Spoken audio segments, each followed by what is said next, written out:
Hey, listen, today we're talking about the 3-cup Bialetti Moka Pot again, and 2 other great Bialetti products, the coffee canister and the induction plate, here on Bean Basics.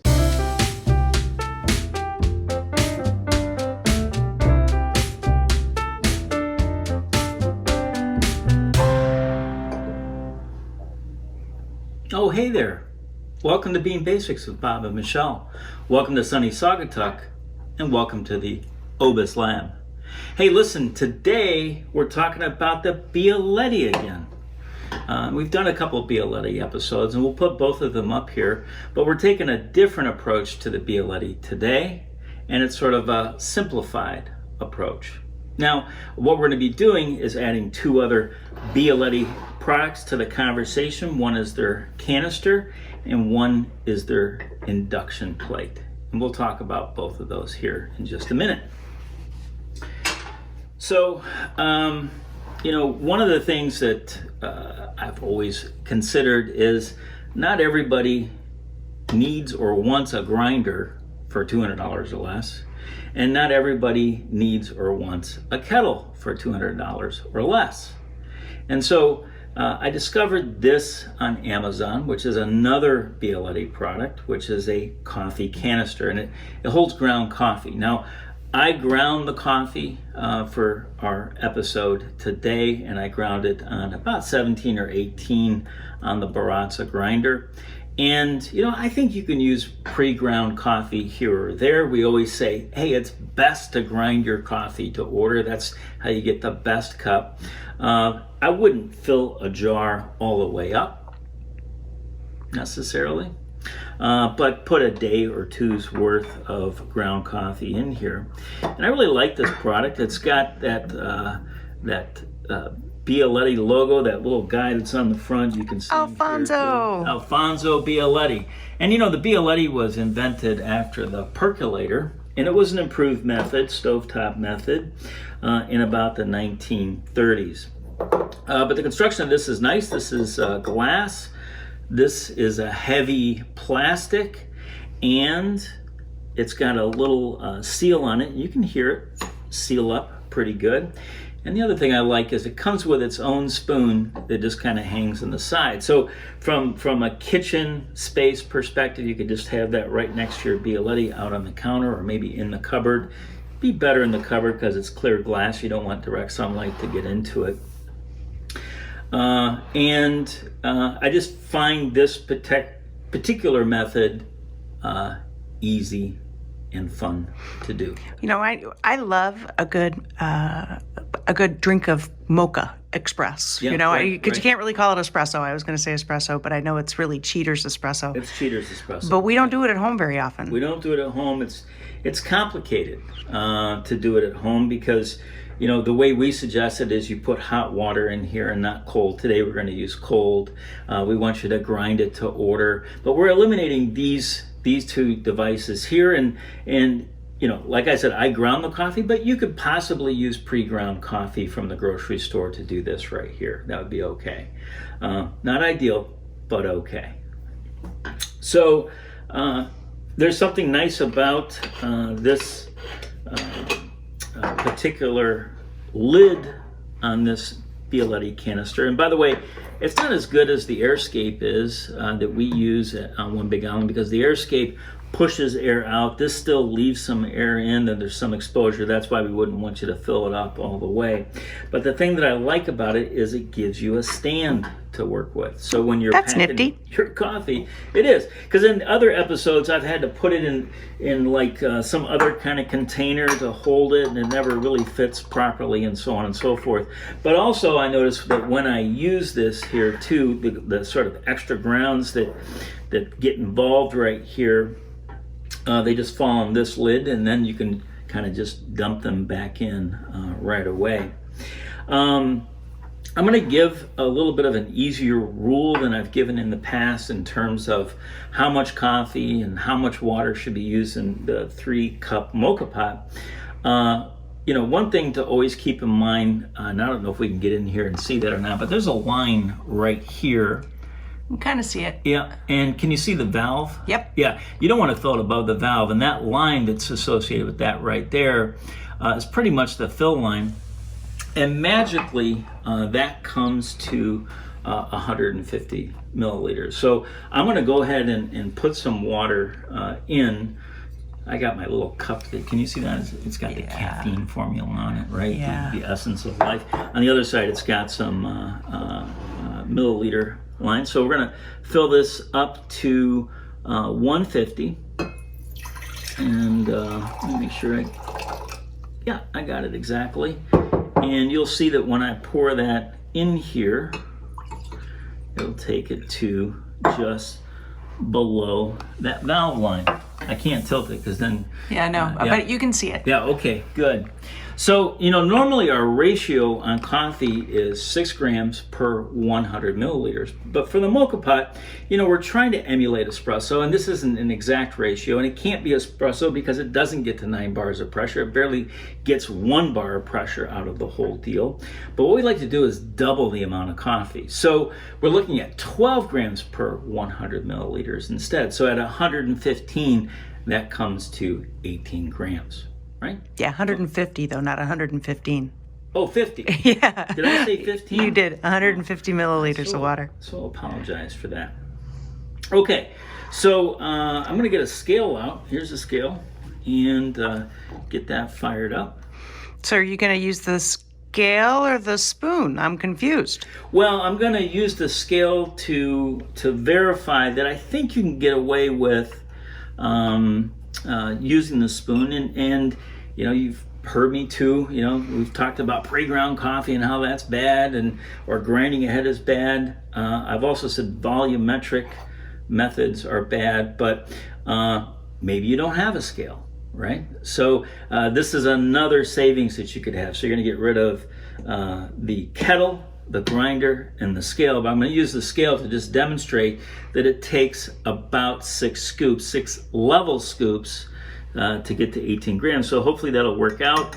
And of course, I'm just using BIGGBY Best here, but that's 1, 2, oh, I need level scoops, 3. Oh, it looks like it's getting pretty full. Pretty full.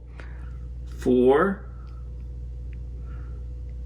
5. Now here you can see some spilled out, so I need to get that tamped down a little bit. And the best thing is just to give it a couple of taps, right? And we want to do that to avoid channeling. And I'm going to also just give it a little press. It's a light finger press. You've seen me do this in other episodes. And we're going to get our final scoop on there with this, and hopefully it's going to be just about 18 grams. 17.3. That's the difficulty with spoon measuring versus weight. But we're going to bring it up to 18. But you can see that, and maybe I wasn't diligent enough in my level scoops because I was trying to hurry things along. But it comfortably holds 18 grams. Now it is kind of just up to the top. Now what I like about it generally is most of the loose grounds fall inside the lid. Now it doesn't seem like I've done very good, but there's more grounds in here than are out here. So it does a pretty good job of keeping things tidy too. All right, let me get this out of the way for a moment and get some of these grounds out of the way. By the way, this is a great kind of brush if grounds on the counter drive you crazy like they do me. Now I'm going to give you one other hack here, because one of the things that can happen with a Moka Pot when you brew it is it can be a little cloudy, right? Because it's going through this metal filter and not a paper filter, right? And so there's just more solids that come through on the Moka Pot. And one thing you can do, I don't know if anybody out there has an AeroPress, but with an AeroPress you get these little round filters. So if you don't have an AeroPress, don't worry about it. You could order the filters only online because you can get those on Amazon. It's an AeroPress.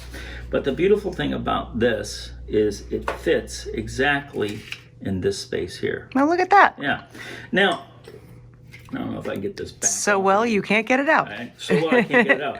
But one thing you should do is rinse this off. Now, if I had a kitchen sink here, I'd just go to the kitchen sink and run a little water on it, rinse it off. I'm going to do something sacrilegious and just dip it in this pitcher of water. Now, I've already poured my water off. But the reason we would do that is to get the paper flavor out of the paper filter. And we just lay that right on top, and it fits super nicely. Yeah, look at that. You can see that. All right. Now we're pretty much ready to go. We just need to drop that in and screw this on. And these grounds that collected in the lid, I'm just going to dump right back in and put my tidy little spoon right here, and I'm all set and ready to go. Is the Bialetti guy facing you? No. Yes, he is. Right. So, okay.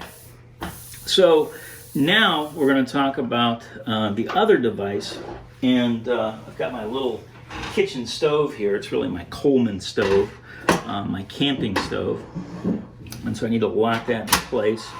But you know, this is an induction plate, and what it really does for you is whether you're using your stove at home, your gas stove at home, or you're camping or something like that. You know, it's always been very difficult to get your Bialetti to rest in there exactly right, and it always feels like it's going to tip over, right? So the induction plate is a way to keep it steady, so to speak. Now the other thing is, and I'm going to go ahead and fire it up, and you can see there's a good flame there, but also it does two other things. One, it'll be very even heat that comes from this induction plate. And I'm just giving it a second to heat up here. But the other thing is, and I don't know if you can see, but I've melted the tip of my handle on the Bialetti by putting it directly on the stove, because the flame just sort of flicks right up there and it wants to melt.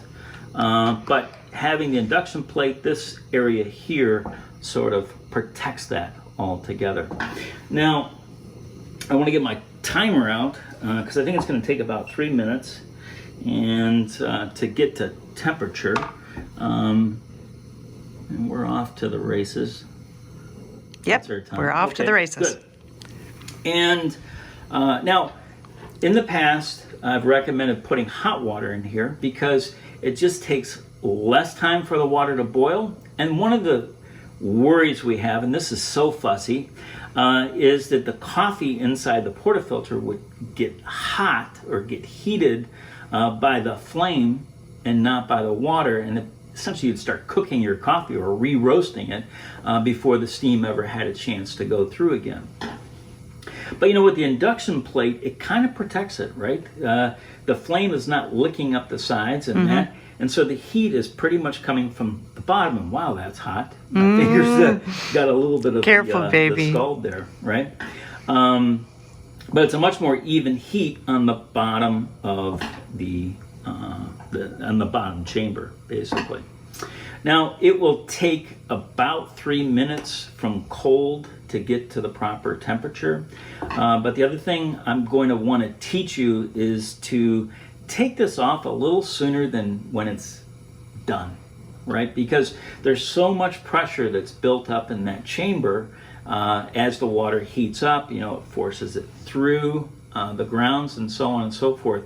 But if you wait to the end, it's like we almost over extract the coffee. But if we take it off and put it to the side, about 2/3 of the way of it expressing itself out, we just get a much nicer cup of coffee, a better tasting cup of coffee. Sort of like letting your roast chicken finish cooking outside of the oven, right? When you let it rest. Well, it continues to rise in temperature. If I had a roast chicken, that would be true.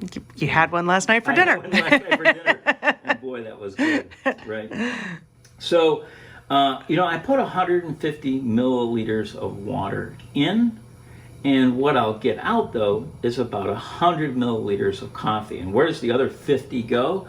Well, it stays with the grounds, right?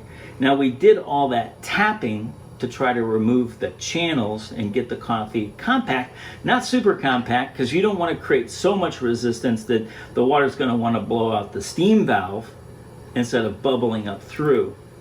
And remember, we put that paper filter in, And that's going to make it so that the espresso just looks a little cleaner, a little less cloudy. Can you get in here? Yeah, there it goes. It's starting to come out.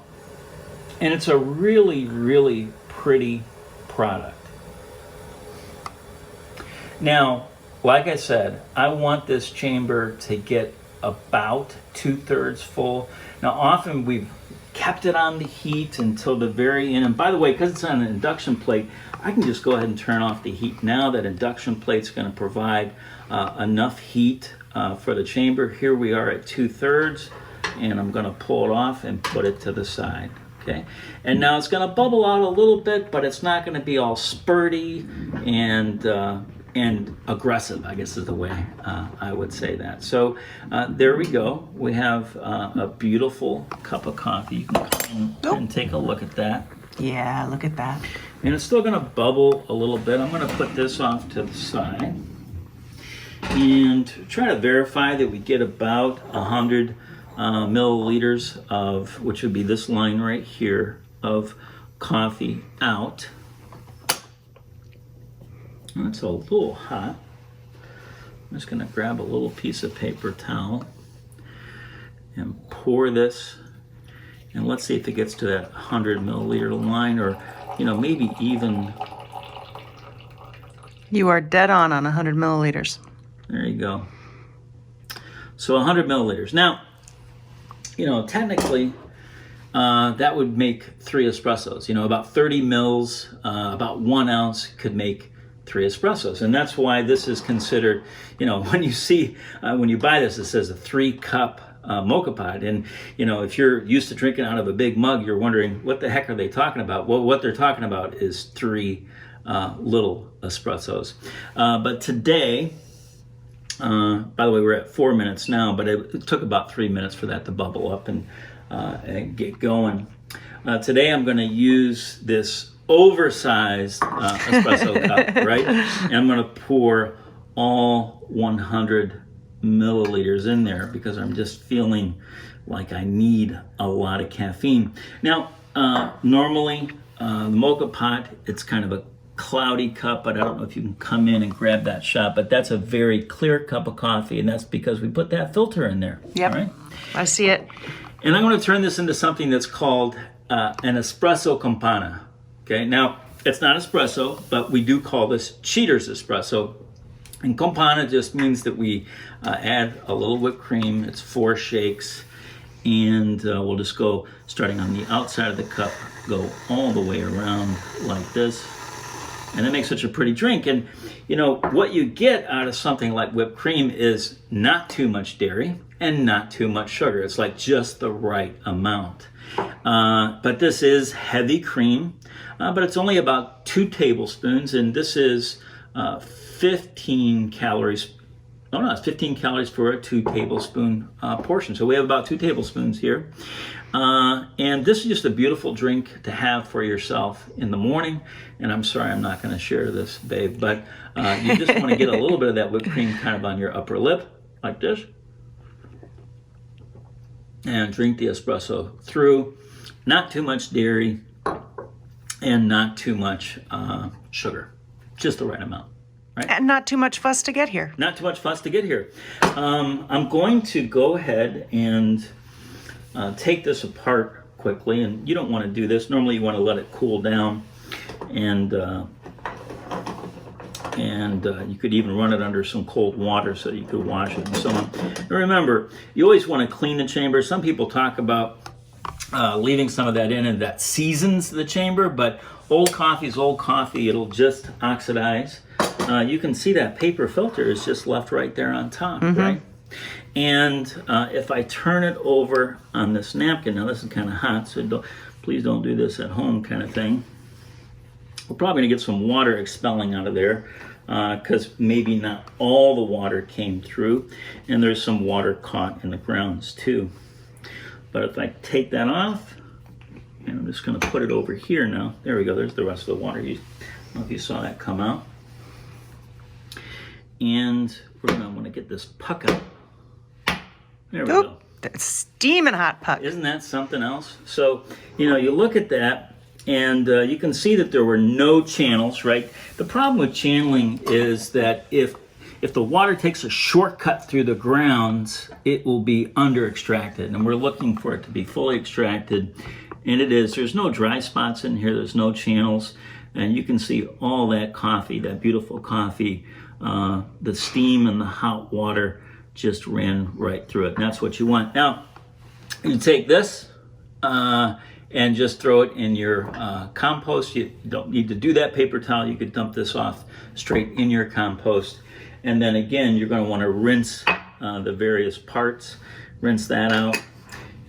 I'm not so fond of using soap, but I am fond of giving it a good rinse and then taking a towel and wiping the oils out afterwards, and then you're done, right? So there you go, an espresso con panna, and I think I got to have another sip, if you don't mind. That's perfect. I mean, that is really perfect. So on that note, I think we're going to have to say, When you love the world will love you right back. Hey, thanks for joining us. For future episodes, click the subscribe button. Bean Basics is brought to you by One Big Island in Space.com with 2 G's.